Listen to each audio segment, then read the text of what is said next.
Commander, ibig ko sana magpakilala sa iyo eh. Ako si Totoy Daganang Gulod. Gusto ko sanang ipakiusap yung mga bata ko eh.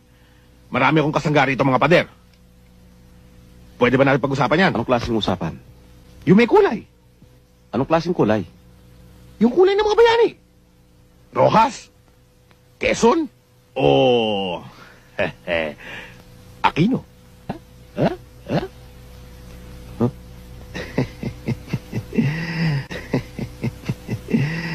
Paano, Commander? Pahay ka na.